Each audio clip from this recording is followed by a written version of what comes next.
os agricultores, eles falam, a produtividade vai cair e tal, mas aí eu vou forçando ainda mais a pergunta assim, se você conduzisse esse talhão por 50 anos, todo ano plantando a mesma cultura, sem adicionar nada, o que vai acontecer com esse talhão da sua fazenda? E o legal é que alguém já fez isso por 150 anos. E esse é o experimento, um dos experimentos da primeira estação experimental que a gente tem no mundo, estação experimental de agricultura, que é a estação experimental que fica perto de Londres, um pouquinho para o norte de Londres, uma cidade chamada Harpenden, e a estação é Rothamsted Research. Esse é um dos campos que eles conduzem no experimento, e esse experimento ele é praticamente um resumo da história da agricultura moderna. Tirei essa foto aqui de um livrinho que eles têm do experimento, que começou aqui em 1845 e é conduzido até hoje. Tem vários aspectos muito interessantes aqui nesse gráfico. Eu vou destacar alguns deles, por exemplo, esse daqui, está vendo uma queda de produtividade? Aqui, ó, 1920, é o controle do mato das galinhas, era feito com Rogaine, arrancando as mãos. E na época da guerra, a mão de obra foi para a guerra, e não tinha quem controlava o mato no experimento. Daí teve uma queda na produtividade. Um aspecto muito legal é quando a gente olha para quando começou a ter um salto na produtividade, coincide aqui com a Revolução Verde.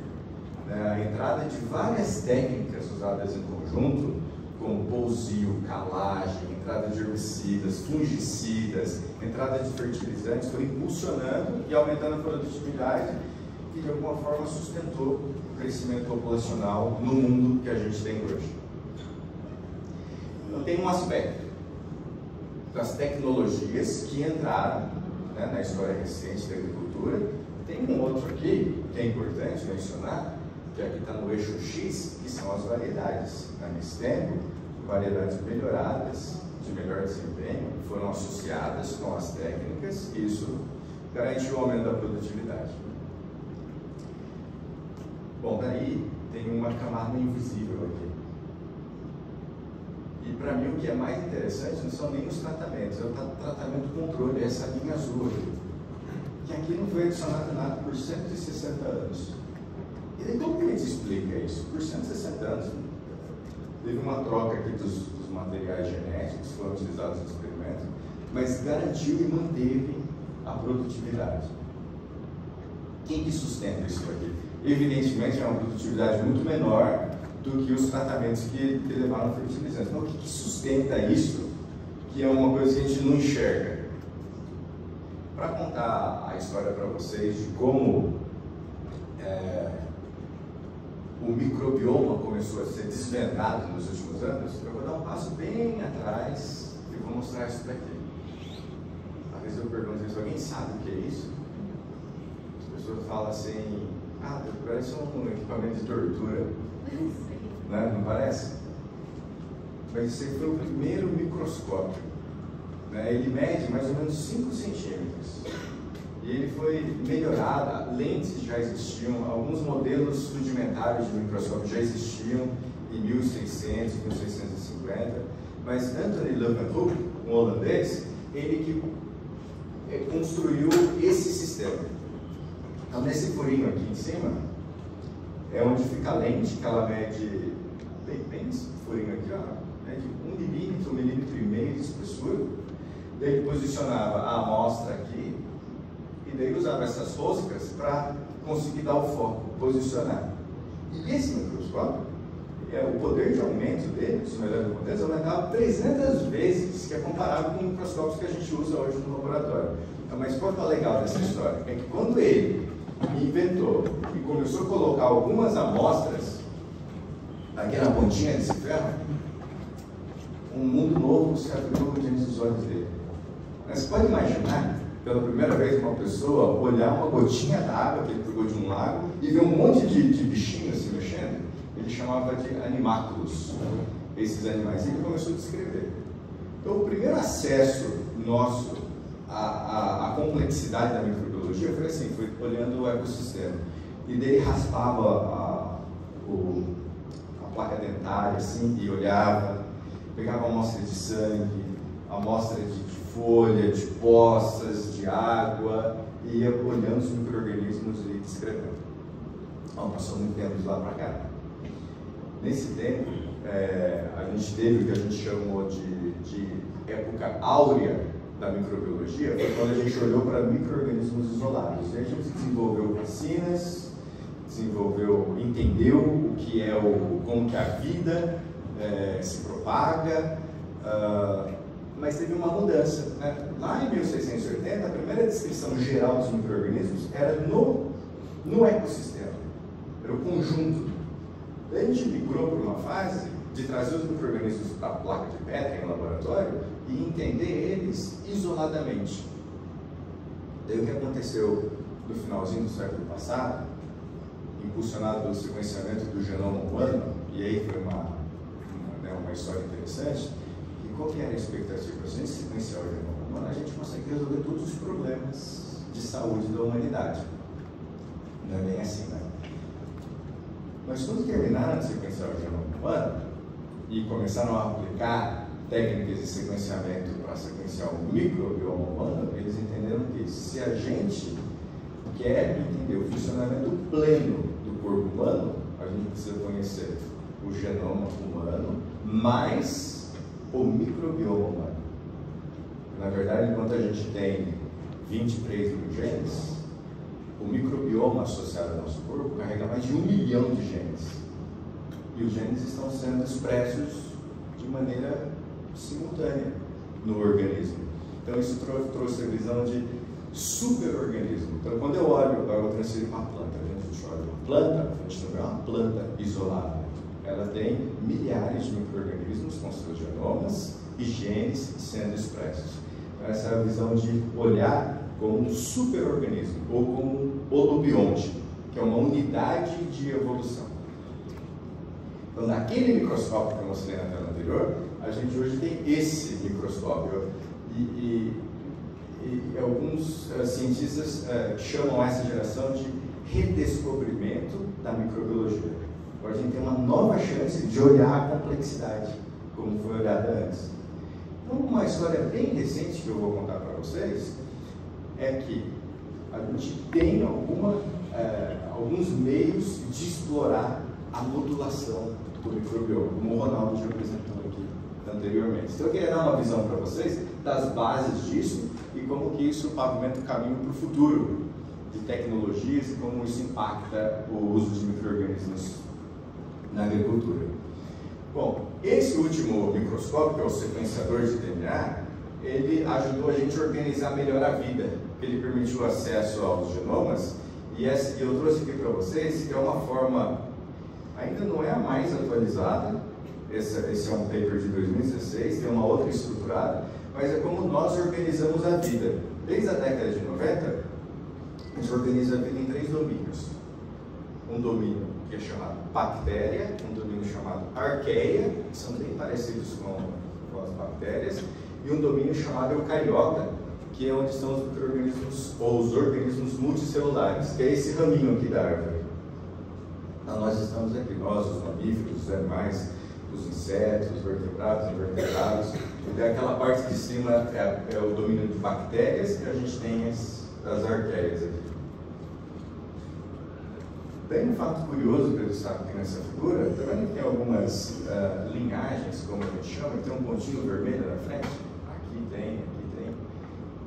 São seres ou linhagens que foram recentemente introduzidas na árvore da vida, mas a gente não tem um representante físico dele.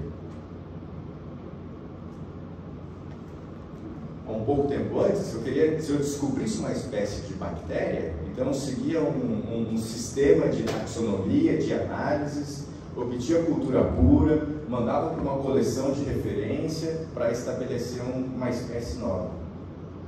Esses micro-organismos que estão com o pontinho vermelho, a gente ainda não sabe como cultivar. Mas como que a gente sabe que ele existe? Através da sequência de DNA. Através de sequências que são vindas de amostras, que são montadas em computador, ou uma técnica utilizada também, que é um sequenciador, que ele consegue filtrar células únicas e fazer o sequenciamento desse indivíduo. Bom, aqui a mensagem dessa figura, já foi falado aqui antes, que a gente trabalha com uma fração muito limitada da diversidade disponível. Isso aqui expande a possibilidade de trabalhar mais de 10 mil vezes, ou 20 mil vezes. Então a gente sempre ouviu falar assim, a gente trabalha com poucos micro-organismos, a gente ouviu falar assim, apenas 1% dos micro-organismos de amostras de solo, por exemplo, podem ser cultivados no laboratório. Essa árvore aqui, cada semana que passa, está se expandindo, está se expandindo. Mesmo que se a gente correr atrás de explorar a diversidade existente, ainda vai levar muito tempo. Então existe um universo a ser explorado. Como explorar esse universo?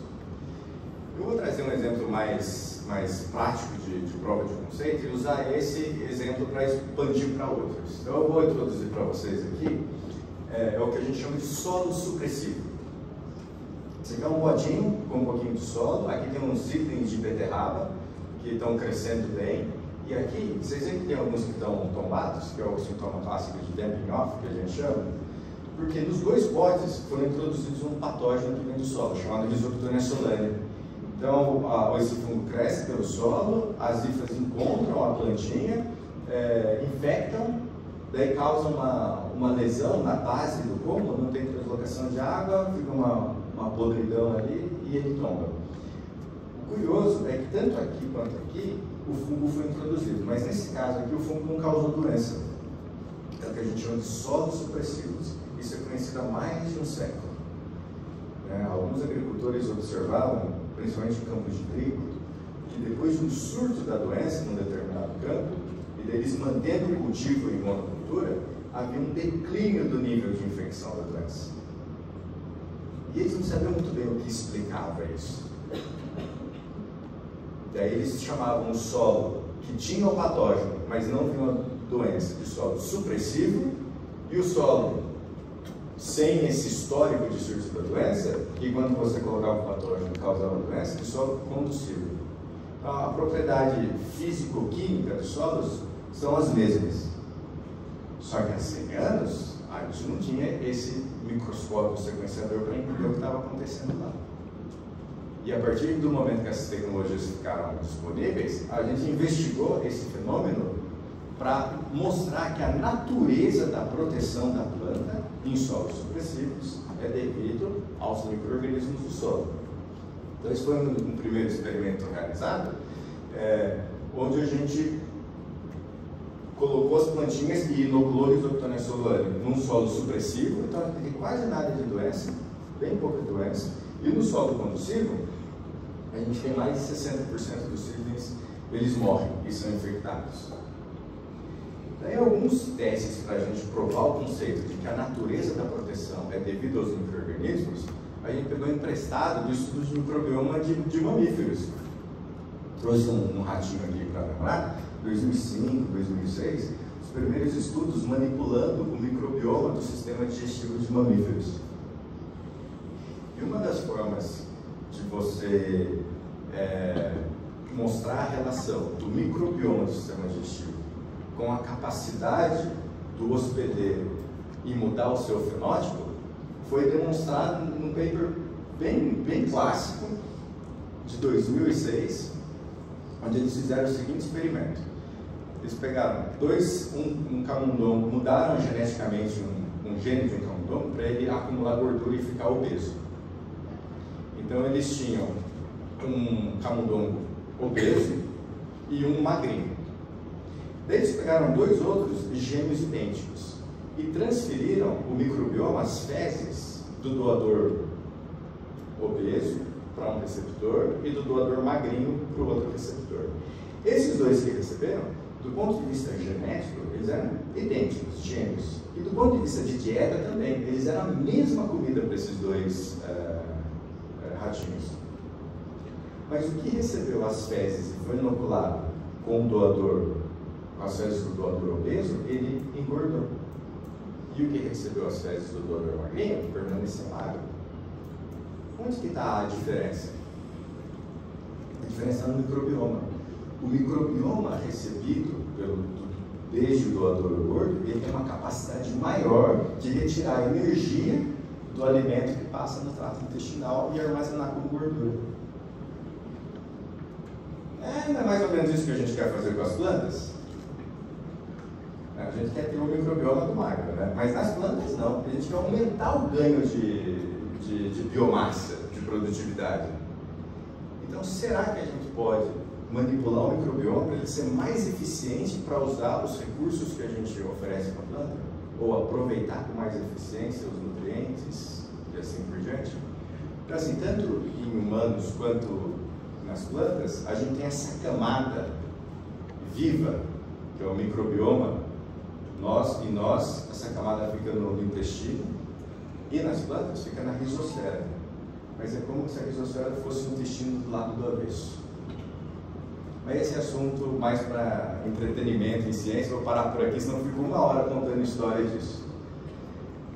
Mas esse transplante de fezes que foi feito com os camundongos, a gente repetiu aqui nas plantas, que é esse tratamento aqui, ó. Se a gente pegar o solo supressivo e misturar no solo conduzivo, a gente diminui a incidência de doença nas plantas. Ou seja, quando o microbioma é transferido, a gente transfere micro-organismos, metabólitos, que impactam o microbioma do solo e permitem uma proteção natural. Então, essa é uma forma, fazer o transplante de microbioma. E uma outra forma, para mostrar que a natureza da proteção microbiológica, você pode impactar o microbioma do solo supressivo. Ou você usa temperatura, ou você usa radiação. Então, você pegar um solo supressivo e aquecer por meia hora a 80 graus e repetir o experimento, olha o que acontece aqui. O nível de doença comparado com o do solo conduzivo. Então, até aí a gente demonstrou que a proteção das plantas em solo supressivo acontece devido a uma ação do microbioma do solo.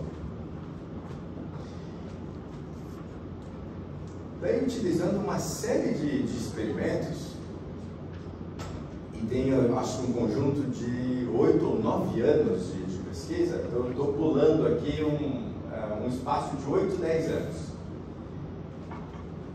E é bom deixar claro também, até para se tem alguma empresa aqui, principalmente para investidores, que esse salto de 8 anos são alguns milhões de euros. Então tem um investimento grande por trás disso. Então eu vou resumir num modelo de como a gente descreveu a capacidade do microbioma se modular e defender a planta contra a infecção de um patógeno que vem do solo. Então a história é essa daqui, uma semente de beterraba que foi colocada aqui no solo, ela já traz nela alguns micro-organismos que a gente chama que são na espermosfera. Alguns micro-organismos são transmitidos verticalmente para a progênie da planta.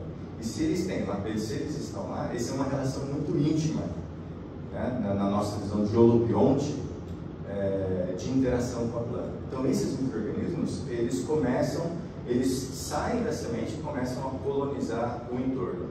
À medida que a semente entumece e solta alguns compostos químicos e substratos, ela começa a recrutar um conjunto de bactérias benéficas. Só que essa linguagem da planta com os micro-organismos do solo é uma linguagem química, mas ela também é interpretada por esse patógeno aqui, pela Rhizoctonia solane. Então ela faz a leitura do sinal químico e entende, tem uma semente germinando aqui, é uma oportunidade de eu ir colonizar, matar a planta e extrair os nutrientes dela. Ela entende esse mesmo vocabulário. À medida que ela se aproxima, ela exerce um estresse oxidativo na planta e a planta muda o padrão de exudados. Os substratos e os compostos químicos que são liberados pelas raízes na rizosfera é alterado e tem 2 efeitos. Que enriquece alguns grupos específicos de bactérias que vivem na rizosfera e ativam alguns genes e, como consequência disso, o sistema reticular é blindado contra a infecção do patógeno. E mais como curiosidade, a gente chama de rizosfera esse solo que está bem próximo das raízes. A gente propõe como se o microbioma da rizosfera fosse a primeira linha de defesa microbiológica da planta. Mas para quem trabalha com microbiologia do solo e das plantas, sabe que não só os micro-organismos não só do lado de fora da planta, eles são do lado de dentro da planta, são os endofíticos. A gente repetiu toda essa história retirando essa primeira camada, que é a rizosfera, para saber se quando o fungo é capaz de atravessar essa primeira camada, passa pelo tecido da planta e entra dentro das células da planta, o microbioma da endosfera também é capaz de proteger a planta, e é capaz de proteger a planta. No contato do patógeno com as células do interior da planta, o microbioma que está lá dentro, ele reage da mesma forma, enriquecendo alguns grupos de bactérias e produzindo compostos e antibióticos que impedem o crescimento do fungo. E esses experimentos foram feitos com prova de conceito. A gente usou CRISPR para desligar alguns genes de bactérias que estão dentro da planta, para mostrar esse gene é responsável pela produção desse antibiótico que inibe o fungo. E assim por diante. Bom, mas contando essa história para vocês, queria fazer um exercício de que lições a gente pode tirar daqui para manipular essa dimensão biológica nos sistemas agrícolas. Então, o primeiro é a diversidade microbiana do solo. Quando a gente compara um solo supressivo com um solo conduzivo, quais vocês acham que tem uma maior diversidade microbiana? O solo supressivo. Isso vem, é uma hipótese trabalhada já há algumas décadas com planta, dessa chamada aqui, ó, cry for help. Quando a planta, então a ideia é de que quando a planta está sob estresse, ela modula a sua fisiologia e pede ajuda para o microbioma que está associado. Então, quando a planta se sente ameaçada pela presença de um patógeno, ela sinaliza para o microbioma e ela ativa membros do microbioma que são capazes de proteger a planta contra a infecção. Agora, se você tem essa planta num solo pobre, o que vai acontecer? Ela vai gritar por ajuda e não vai ter quem ajude a planta. E ele pode extrapolar esse exemplo para outros tipos de estresse, não só para estresse biótico, mas para estresse abiótico também. Em condições de seca, a planta também modula a sua fisiologia e sinaliza para o microbioma da rizosfera, buscando auxílio de membros do microbioma. Parte nutricional, mesma história. Em condições limitantes de nutrientes, as plantas modulam o sistema e recrutam e ativam micro-organismos capazes de solubilizar, mobilizar nutrientes para atender a demanda e a deficiência da planta. Manter alta diversidade microbiológica no solo. E mesmo que a planta tenha capacidade de pedir ajuda, se não tiver quem atenda, a gente não tem a capacidade, que é o que acontece no solo conduzivo. Não existem os micro-organismos capazes de blindar o sistema reticular da planta. Então essa é uma primeira lição. A segunda, que é o que a gente já faz, que é como que se desenvolveu esse mercado de biológicos. Então esse aqui é um bom exemplo que a gente pode identificar. Então tem algumas bactérias que aumentam na presença do fungo, e se a gente buscar essas bactérias, isolar essas bactérias do sistema, formular e reintroduzir de volta em grandes quantidades. Será que a gente é capaz de proteger a planta? É capaz de proteger a planta.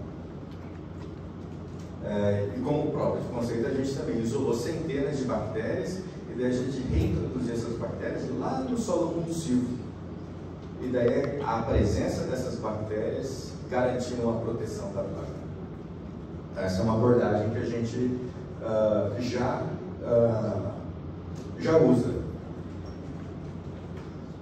O terceiro ponto que eu gostaria de destacar aqui, que foi também colocado pelo Ronaldo nas gerações mais avançadas, a linguagem falada aqui não é química. Então, eu preciso realmente introduzir os micro-organismos ou eu posso usar sinais ou químicos que desencadeiam essa reação no microbioma da rizosfera. Como uma prova de conceito, nesse sistema aqui, quando o fungo se aproxima do sistema reticular, ele produz ácido oxálico e isso exerce uma pressão na planta e daí ela muda a sua fisiologia. Daí a gente falou, se em vez de a gente colocar um patógeno, a gente colocar o ácido oxálico, será que vai desencadear essa reação de proteção no solo condutivo? Ele também demonstrou isso. Então, não necessariamente preciso adicionar o micro-organismo, mas adicionar, né, efetores, proteínas, peptídeos ou substratos que modulem o microbioma e façam o trabalho nesse caso, que é proteger a planta contra a infecção. E daí um quarto, quando eu falo assim, a estratégia da planta, a linguagem, a gente usa esse vocabulário comportamental, mas na verdade a planta não pensa, né? Não tem cognição, mas é fácil para explicar. E como que isso acontece? Essa informação está guardada no DNA.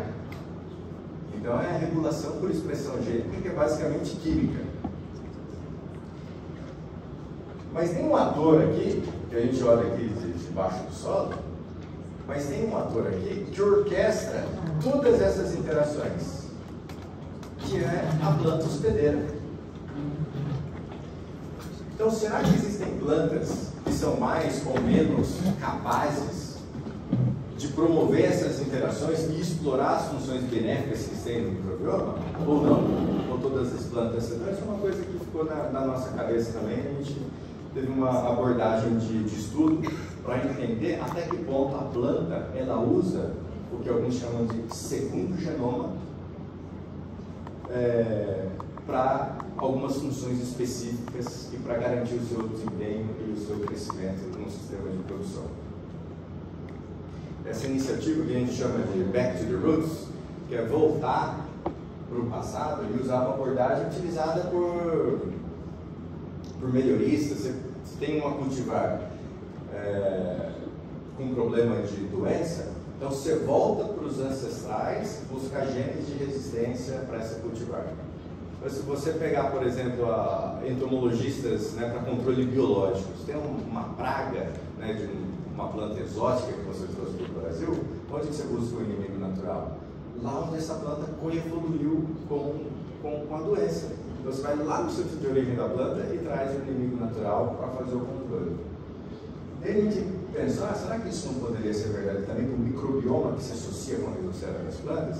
E quando a gente tirou as plantas lá da floresta, de um habitat nativo, ela vivia numa diversidade enorme, ela tinha que se virar, né, para acessar nutrientes, para se defender contra patógenos. Quando a gente domesticou as plantas e num processo de melhoramento genético, a gente dirigiu tudo para encher grãos, e o efeito disso no melhoramento genético foi no estreitamento da diversidade genética das plantas cultivadas que a gente tem hoje. Será que a gente jogou fora algumas porções do genoma que poderiam ser utilizadas pela planta para se comunicar com o microbioma do solo? A gente testou isso. Uma das formas de testar foi com um feijão comum. A gente foi para um dos centros de origem e diversidade do feijão comum, nos Andes da Colômbia, e selecionamos alguns materiais selvagens, junto com o pessoal do CIT, e comparamos com o feijão que era vendido no mercado lá na Colômbia. A gente pegou o solo lá da floresta, onde as plantas surgiram, esses materiais do feijão, material selvagem, e plantamos os materiais selvagens e o feijão que é vendido no mercado, melhorado. E daí a gente usou essas técnicas para acessar o microbioma, para entender até que ponto esse recrutamento de micro-organismos benéficos na rizosfera é diferente. E a gente viu no feijão que é muito diferente. O feijão, de alguma forma, perdeu a capacidade de recrutar grupos importantes lá na rizosfera. Num outro projeto, a gente usou essa mesma abordagem para olhar trigo. Então, o Centro de Origem e Diversidade de Trigo é no Irã, no Iraque, no Paquistão.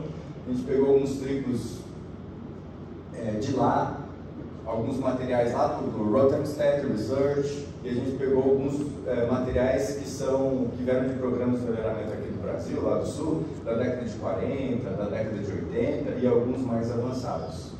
E a gente fez essa mesma abordagem, cresceu todos esses materiais do solo e acessou a comunidade de bactérias, de fungos e de cercozoários. Se eu mostrar aqui, ó, esse gráfico aqui, todas essas amostras, então, essa é uma análise estatística de ordenação. Então, quando os símbolos aqui estão mais próximos uns dos outros, significa que eles são mais parecidos. Em termos da estrutura do microbioma, significa que eles compartilham as mesmas espécies e em quantidades parecidas, em abundância relativa parecidas. Olha que curioso, se a gente olhar aqui para a comunidade de bactérias,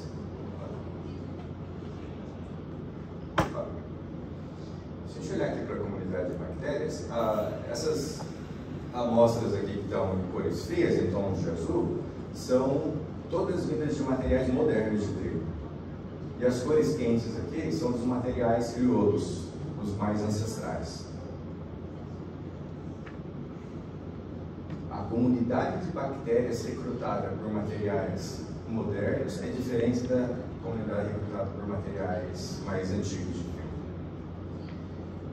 Olhando para a comunidade de fungos, é a mesma coisa. Tá vendo? A gente tem um grupo aqui, ó, azul, e um grupo aqui laranja, amarelo e vermelho. Eles são também cercozoários, que é um nível trófico diferente das bactérias, é mais difícil de ser acessado, mas desempenha um papel muito importante na ecologia e na regulação do microbioma da rizocera. Mesmo eles apresentam correlação positiva com o hospedeiro. Eles se separam. Bom, então essa foi a primeira mensagem. Quando a gente cresce eles no mesmo solo, ou na mesma fonte de diversidade do microorganismo, eles estruturam a comunidade de maneira diferente.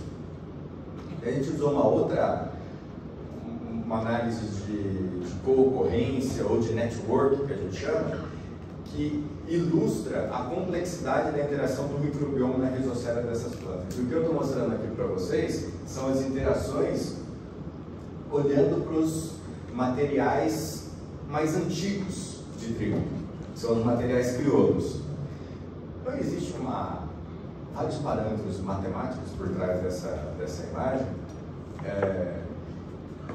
centralidade, modularidade, complexidade, as linhas pontilhadas são interações negativas, as contínuas são interações positivas, a gente tem módulos que tem algumas espécies que são, o Ronaldo chama de maestras aqui, na ecologia microbiana a gente chama de espécies keynote species, que elas são importantes para ancorar a diversidade que existe em um determinado nicho a ser ocupado. Mas assim, é bem intuitivo, né? A gente vê o nível de diversidade. Agora, fazendo a mesma análise, olhando para os materiais modernos de trigo, olha como que se parece. A gente perdeu alguma coisa aqui, certo? Os materiais crioulos e os materiais modernos. Então, o que a gente perdeu aqui? Se eu fizesse a pergunta para você, se um patógeno for entrar numa comunidade, porque o patógeno tem que invadir uma comunidade, lutar com o microbioma e alcançar a planta para infectar, ele entraria mais fácil na network anterior ou nessa daqui? Nessa daqui, né? Muito mais frágil, né? E um bioinsumo inoculante, ele entra mais fácil naquela lá ou nessa daqui? A gente não sabe. A gente fez alguns testes, porque assim, tem uma escola de ecologia holandesa que estuda muito bem a questão da invasão de patógenos, né, no microbioma do solo. Mas aparentemente, em alguns casos, então assim, eles chamam de teoria da invasão. Então, quanto menos complexa está essa interação de redes, mais fácil o invasor entrar e se estabelecer. Em alguns casos, parece que quando um microorganismo benéfico chega, ele, em vez de seguir essa teoria chamada de teoria da invasão, ele segue uma outra teoria, a teoria do convidado.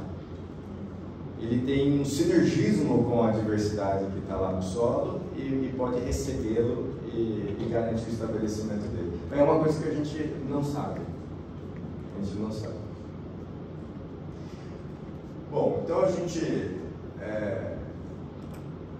chegou aqui num ponto que, pelo menos para os melhoristas de planta, eu tenho a impressão de que era a peça que faltava. A gente mostrou a importância do microbioma do solo para as plantas, né? Foi demonstrado que o processo de domesticação e melhoramento genético das plantas podem ter minado a capacidade da planta em se comunicar com o microbioma. Daí a pergunta é, dá para fazer melhoramento genético para ter plantas mais eficientes no recrutamento de micro-organismos benéficos? Será que um dia, né, junto com o meu biológico, eu vou poder montar e usar esse cultivar, porque ele vai hospedar esse benéfico e causar o efeito que é esperado? Então, em 2022, foram publicados 2 trabalhos, um em tomate e um em cevada. O de tomate é o grupo da Universidade de Wageningen, da Holanda, liderado pelo Jostein Markers, e esse daqui pelo David Bulgarelli, na Universidade de Dundee, na Escócia, que eles usaram de forma muito elegante, eles usaram o microbioma da rizosfera como se fossem características fenotípicas num programa de melhoramento genético tradicional. E eles identificaram nas plantas genes ou marcadores, né? Nesse caso aqui foram QTLs, que a gente chama, que é uma característica quantitativa, determinada por vários genes, mas marcadores genéticos ou traits das plantas, que quando presentes recrutavam micro-organismos específicos na rizosfera. Então é uma prova de conceito que está aqui. Então existe a possibilidade de encontrar informação no genoma das plantas que facilitem o recrutamento de micro-organismos benéficos e, por consequência, a planta explore essas funções do micro-organismo. Esse aqui é o penúltimo slide e é uma ideia geral de como, porque assim, existe muita dúvida, mas como que eu uso isso na prática? Existe uma confusão meio generalizada no uso de bioinsumos. Inclusive, muitos acreditam que uma bactéria vai resolver todos os seus problemas da sua fazenda. Então, assim, para dar uma organizada, junto com 2 outros colegas, a gente propôs aqui, só para dar uma visão geral, de como manejar o componente biológico do sistema de produção. A gente sabe muito bem como manejar o componente químico, né? A gente sabe diagnosticar, fazer as análises, tem uns boletins que guiam a necessidade de nutrientes da planta, isso supra a necessidade de uma fertilização. A dimensão física. A gente também, nos últimos anos, aprendeu bem como, né, conservar o solo, manter a estrutura, evitar a erosão, mas o manejo da diversidade biológica ficou um pouco para trás. E uma das razões é por causa justamente da complexidade que a gente tem lá.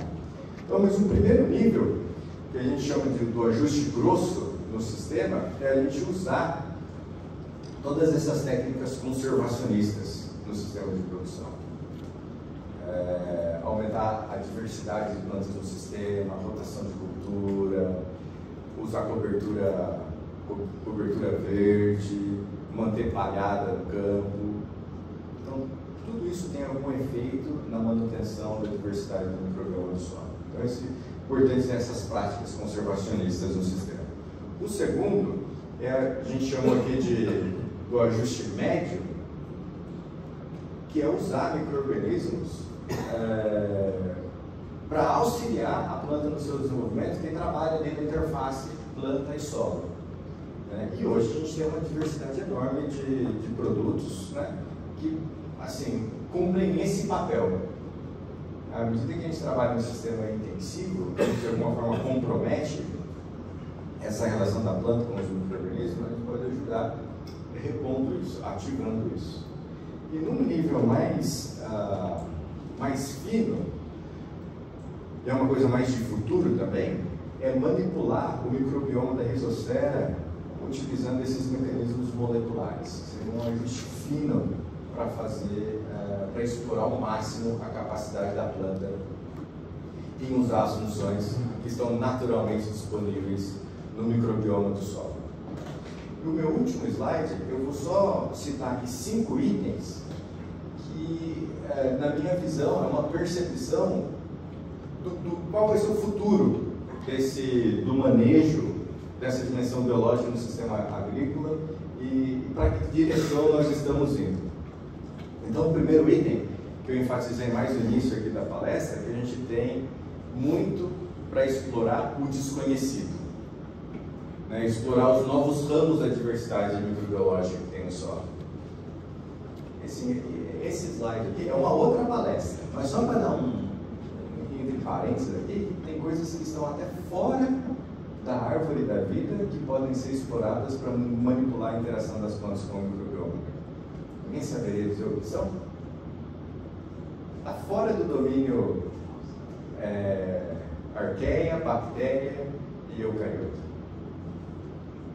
que desempenham um papel extremamente importante, tanto no nosso microbioma, mas no solo também de nossas plantas. São os vírus bacteriófagos que infectam bactérias e modulam o microbioma.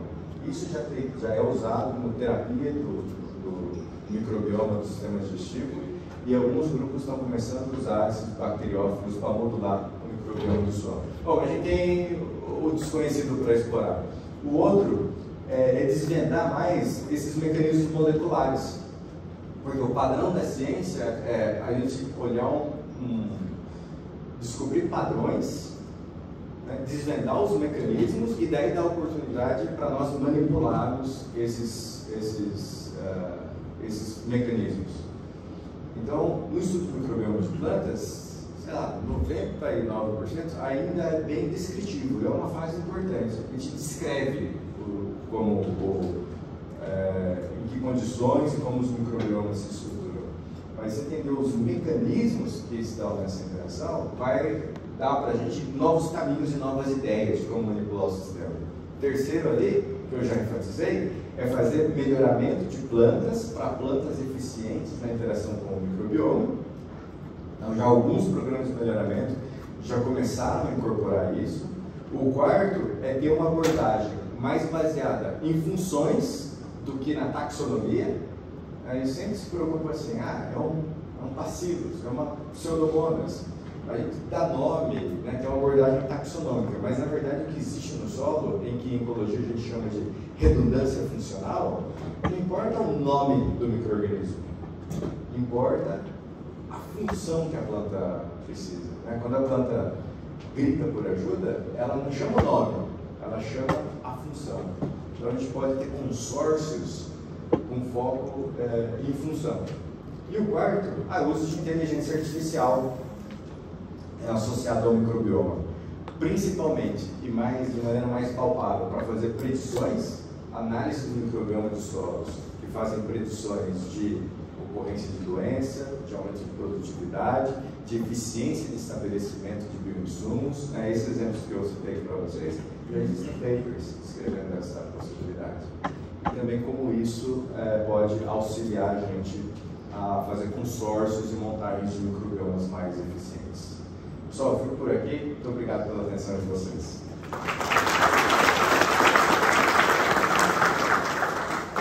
Obrigada, doutor Marquinhos.